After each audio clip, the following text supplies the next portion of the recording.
We're live. I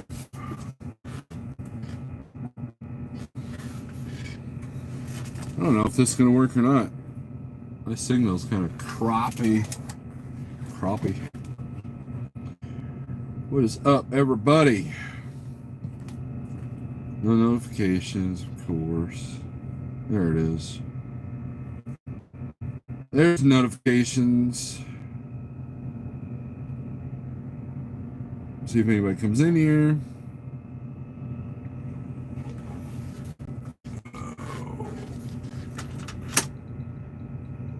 Let's put some light in here. There we go. That brightens it up so I can see. Oh, hold on a second. Okay. 20 bags, and we're loading and you get out of here. Okay, awesome. Do they allow overnight parking across the street? When you scale out over there, there's that big open gravel parking lot over there. You can park right over there. Okay, awesome. Thank you, sir. Appreciate the update. I appreciate the update. Thank you.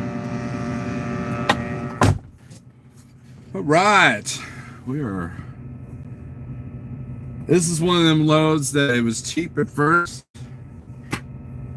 but then the tension, yeah. So they dropped a plate once I called the broker and said, hey, is this going to be a truck order not used? Because the product is not ready. And they're like, we will make a phone call. And obviously that struck a fire under their butts. But yeah, it was one of those deals where they don't have the product, right? So I made myself some coffee. But I've only got like, I don't know, less than 3 hours to drive.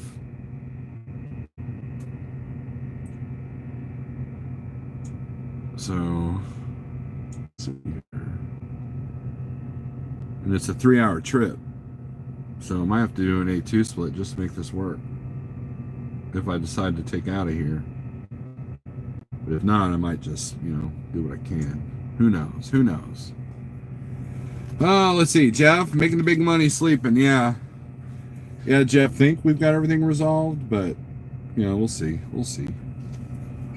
But there's going to be some detention. Do some shout outs. There's a couple of people I see in there I want to talk to. Daniel Adami, Nittany Lion. Haven't seen you in a minute. GNC Trucking. Everybody check out GNC. He's got a good channel. Next Gen, TJ Jones. What's up? Ralph Floto, little Viking coat, says fart for some reason. What's up, Lord of Snore? Light bright. We got the Scribe. Daniel Adami. Am I still in Las Vegas? No, I'm in Ontario, California. Clyde, what's up? John Cater. Spectre had a really good video last night. He was talking about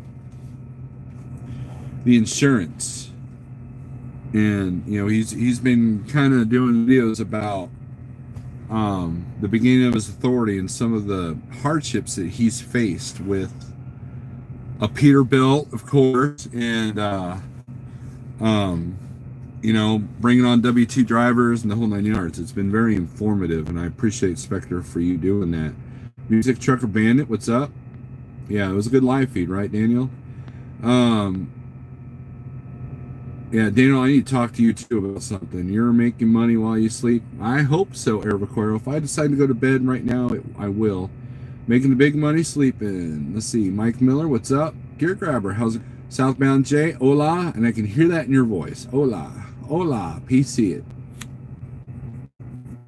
That would be illegal, Jeff. How much do they pay for a 10-hour break time, right, Mike? Well, let's see.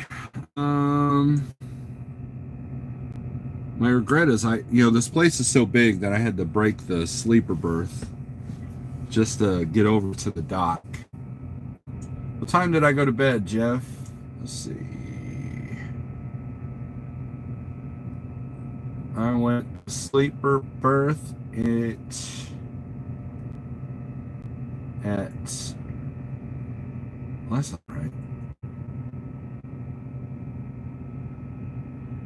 5:02, so that'd be 4:02 Central. So 5, 6, 7, 8, 9, 10, 11, 12. So midnight would be 8 hours. And this load's due it by 10 o'clock tomorrow. So, Steve Berger, what's up? Snowlord's motor is quieter than Snowlord's Beard's bunk heater. I don't even understand that. Okay, so the buzz that you hear, check it out. Do you hear this? You hear that? That is the sound that a cornmeal processing plant makes. So I might go insane if I spend the night here. You never know. Waving from just north of Sin City, Raiders Stadium is coming along great. Did you just say you're in Ontario, California? Oh, Mike, you know I'm just kidding. Interstate distribution, but went out of business. Oh, okay. Yeah, as cargo, if you follow him, he was at Interstate with a truck just like mine, but a different color, and now he's got his own authority and he's doing well. Laws are made to be broken, man. They are, man. Be like Judas Priest. Be water, my friend. You are definitely a fighter. You are definitely like you're talking real. You're not talking all the doom and gloom. You're talking about how you've persevered through personal and market conditions. I mean, I guarantee you that this truck had an $85,000 bill, I'm getting another truck, you know. And it scares me to death, everything you listed, right? So it really does, because I am not prepared for an $85,000 breakdown. I will say that out loud. If I have an $85,000 breakdown, I'm probably out of business, right? If the shipper or receiver will not let you stay on property. Oh, I know, Jeff, but they will. They'll let me stay here. So windier than crap out there. Yeah, I hear you, Bandit. No, I know. ELD laws are just a suggestion. Said sleep. What is that? Says Kevin. Yeah, I bet there are birds living in Steve's beard. There's no birds living in my beard. Ponzi survived the tornado. Oh, yeah, I forgot about that. So I checked in on a couple of friends of mine that live in Dallas, and they're fine. One person lost shingles off his house a little bit, just not terrible. And you know what? Springfield, Missouri had a tornado warning as well. And so I woke up this morning looking at Facebook, seeing that that everybody had everybody had hunkered down. So I called the wife and said, "Hey, everything cool?" And she was like, "Yeah, we had to hunker down." So and my wife had to grab a chainsaw just to get out of the street because a tree was down on our street. So I'm glad everybody's safe. So, but yeah, Ponzi, he doesn't have anywhere to go, if I remember correctly, the Viking coach. I had a crappy day, just got parked. Pale Rider, I'm with you, man. I have been sitting in docks. You know how many miles I've driven today? I've driven 80. And I've only got 2.5 hours or so left.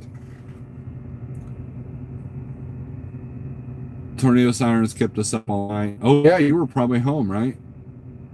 Bunch of storms, right. There was a whole line, and I guess Mississippi is getting kind of hammered today. But I noticed that after, I bet you the broker called and they dropped the plate, but they have not locked my red airline yet. I'm sorry you had a bad day. You're still alive and you didn't wreck your truck. You're probably okay, man. You're probably okay. Sorry, Facebook post, Pale Rider. That's messed up. I did not see that. What happened to Pale Rider? Jeff did a good live feed earlier. He was talking about cheap freight. And it's kind of ironic that it seems like the loads that I've had issues with have been the ones that, but I want to talk about the no cheap freight thing. You guys want to hear that rant? Do you guys want to hear me rant a little bit? And it's not what you think. It's not what you think. And I don't want to put the blame on anybody but myself. But when we get into this business, right? you hear, don't haul cheap freight. They make stickers that you can put on the back of your trailer. It says, say no to cheap freight. And so as a new owner operator, working for a self-dispatch company, such as Landstar, or Schneider, or Like Trucking, or Spartan Direct, or, any of these others, right? You get on Facebook, you get in the circles, and you talk to people, and you're told, let it sit on the dock, deadhead out, don't haul cheap freight because it's your fault if rates go down, right?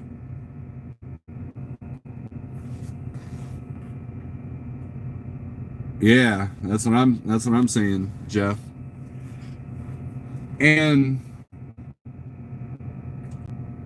Jeff did the numbers, and we all talked about there's no such thing as cheap freight because everybody talks about gross per mile, but no one talks about net per mile, right? And here's the problem when you tell a person, don't haul cheap freight, okay? Imagine a younger, thinner snorlord with no beard, and he's sitting at home listening to all of his Landstar buddies, don't haul cheap freight, right? So I come up with a number, the number and orientation of what your cost per mile is, and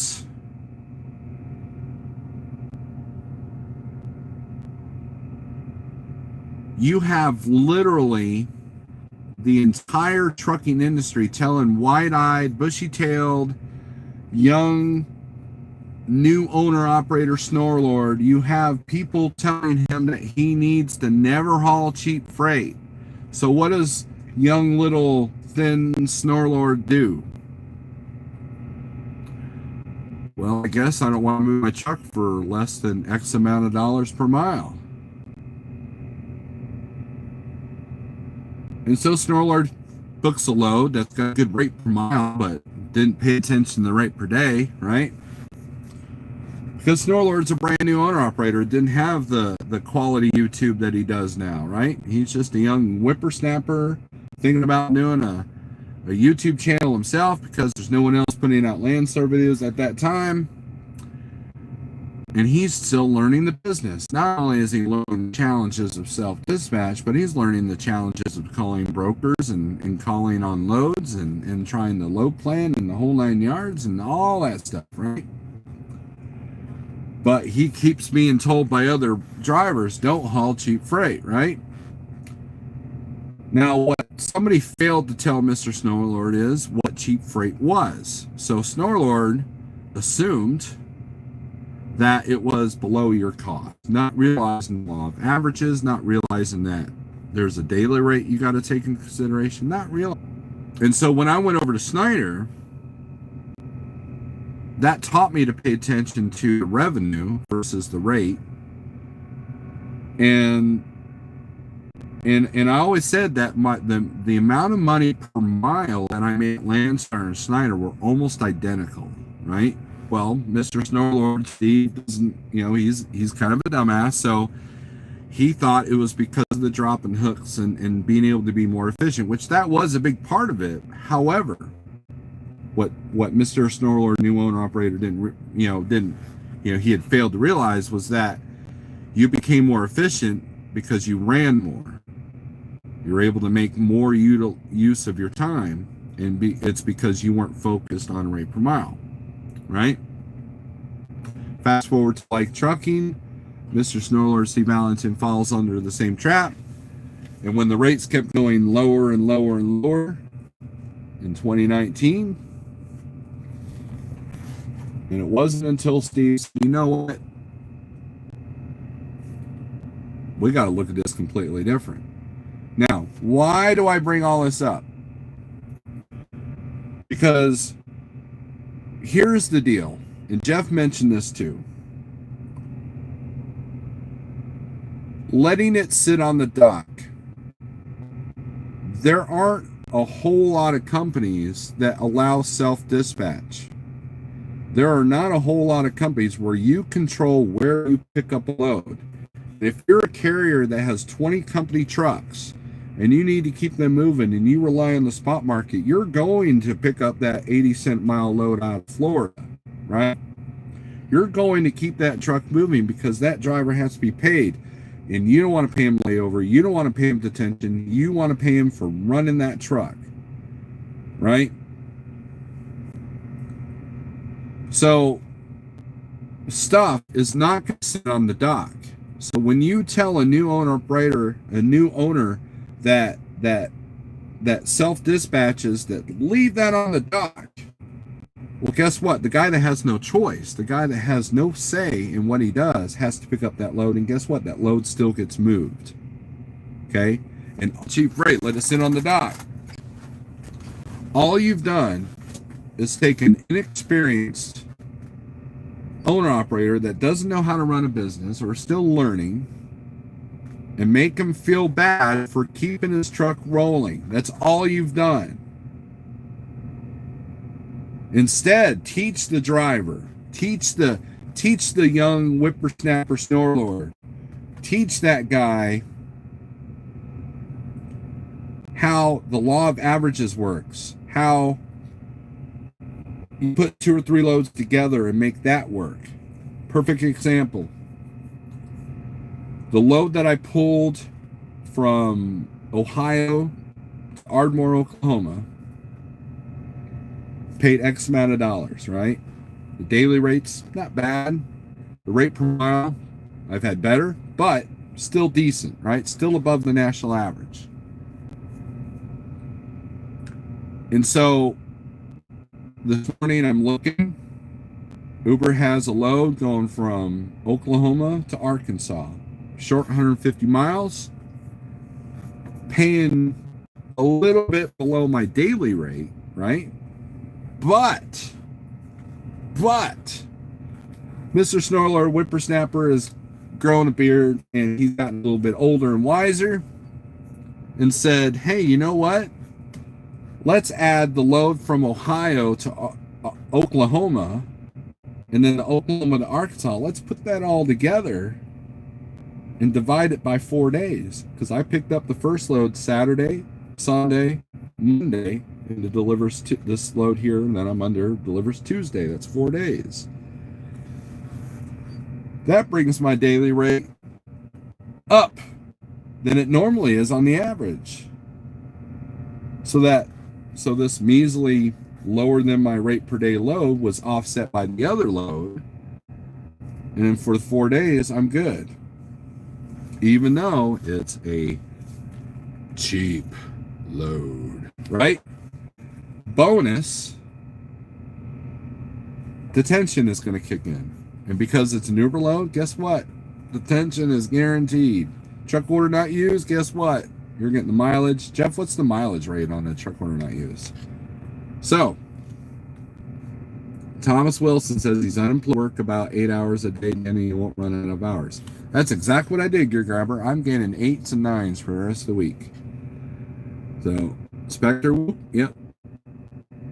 What may be cheap for one person may not be for another. Right, and Jeff went over all this. That's not the debate here. The debate is when you have people giving bad advice, that's one thing. But when you have people making them feel bad about taking that bad advice, that is horrible. That's damaging. Okay, cool. Thank you.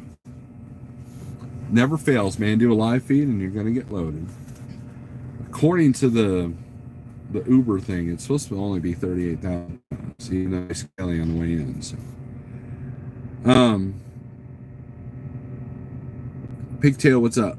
Short hops around will leave you with more useful hours on recap. Yep, everybody's coaching Daniel.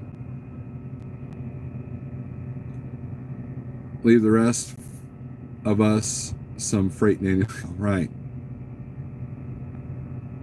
Let's see here. Steve Patton, haven't seen you in it. All right. Moral of the story: Steve wants to be called Mr. Snorer now on. Dang right. Me too, Burger. Me too.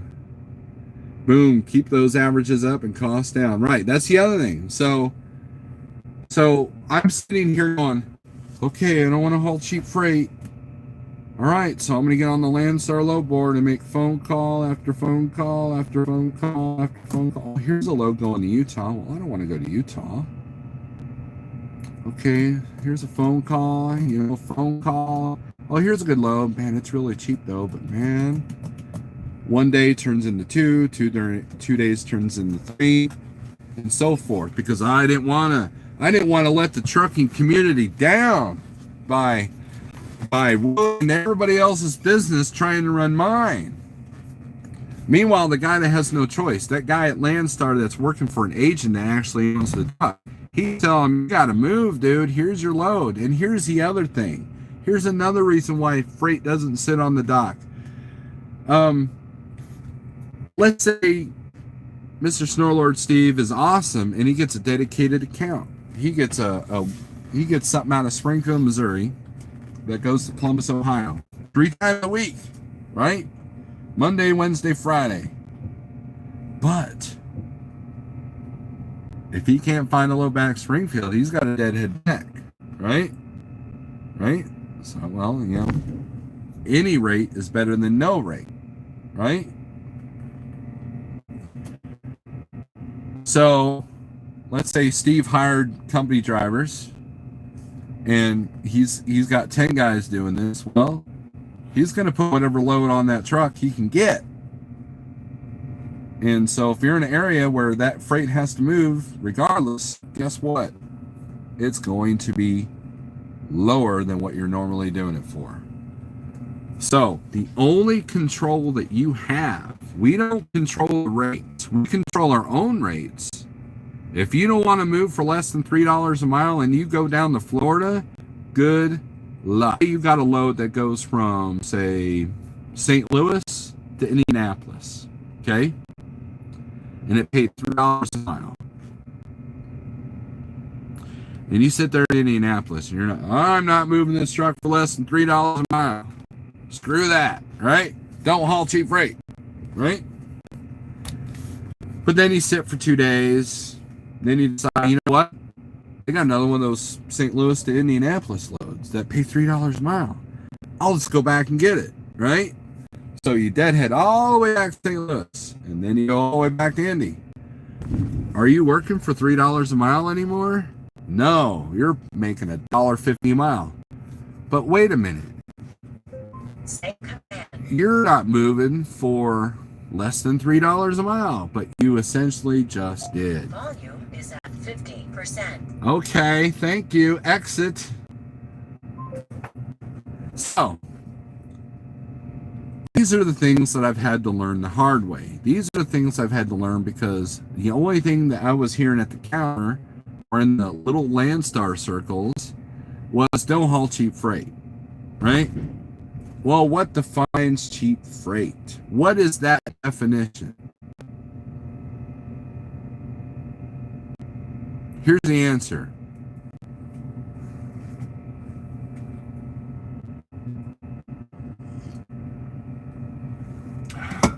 Let's read comments.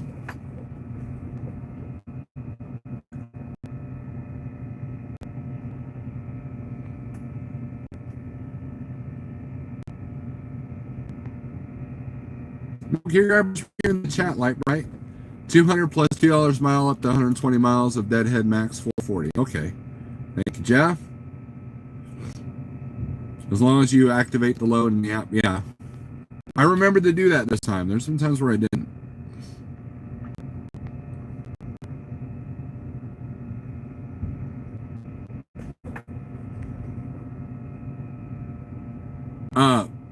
Steve Berger says, watch those war camel drivers. The spit is toxic. We're at the week anniversary of when I did a live feed with Berger in his truck. The infamous live feed. That is epic. Anyway, so They can leave it, I'll go get it, right? See, here's the thing. If we could control rates, if leaving it on the dock actually worked, wouldn't the rates in Florida go higher? No, because we don't control anything. The only thing you can control is your cost, and sometimes not even that. If your truck breaks down, you can't control that. You do everything you can to prevent it, but eventually it's going to happen, right? Say a command. Shut up. How's that for a command? Turn that off. So I don't subscribe to that. I don't subscribe to the whole, don't haul cheap freight. Because here's the other thing.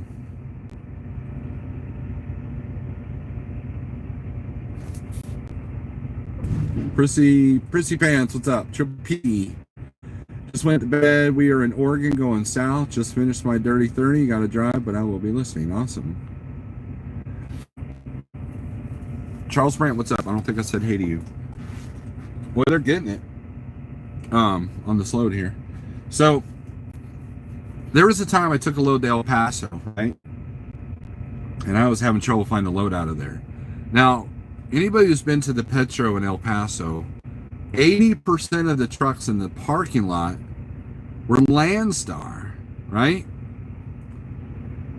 And I realized maybe this is why I can't find the load out of El Paso.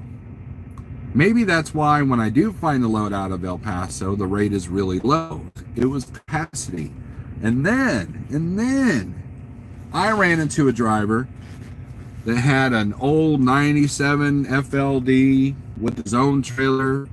And he goes, man, I run for 80 cents a mile every day and all day, and I make good money. 80 cents a mile. And I'm sitting there mind blown. Meanwhile, my rate per mile was when I did that. Probably 80 cents a mile, right? The only advantage is I was, empty, so, half those miles. But there's been times where you got to strategize, right? So one time I did a Sunday delivery in Sanger, Texas from Joplin. Really good rate. And so what are you going to find out of Sanger? Absolutely nothing. What are you going to find out of Dallas? You might find some stuff on a Sunday, but not much. So I was looking at the Uber rates coming out of Dallas. And then they had one coming out of Fort Gibson, Oklahoma. 200-mile deadhead. The 200-mile deadhead plus the loaded miles of the load in Oklahoma paid better than the all miles coming out of Dallas. The only difference is I was losing half a day because it picked up the next picked up Monday morning. And it wasn't by much better, but half my miles were empty, right? And I didn't have to deal with Dallas traffic, which, that's worth $100 right there, right? So it's through years of making mistakes, and it's through ignoring people in those stickers on the back of a truck that say no to cheap freight. I finally figured that out. Because not all of us can run in the high rate areas, right? Because what happens? Let's say California is booming, it's paying killer to go in and it's paying killer to go out. So what happens? Everybody and their mother that's got skirts on the trailer goes out to California, right? What happens when an area is over capacity?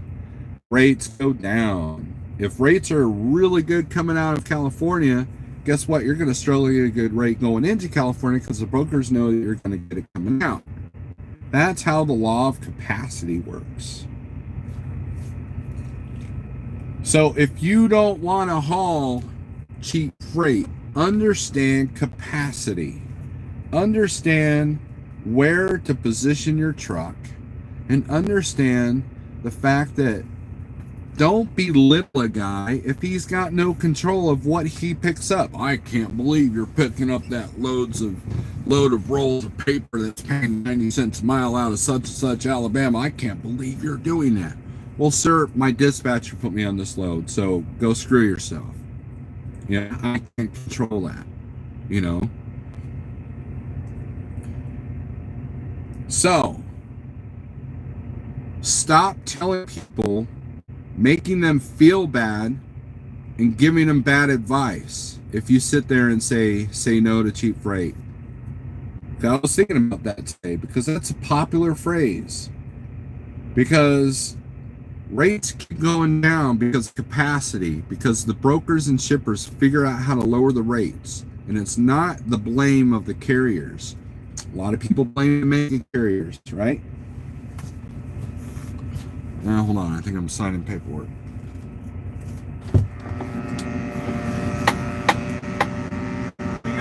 We good? Just go around the scales and then you're good to go. Awesome. Don't Thank you, sir. Oh, that's all right. Anyways, what I was going to say is you can't blame the mega carriers because if the spot market gets too low, guess what?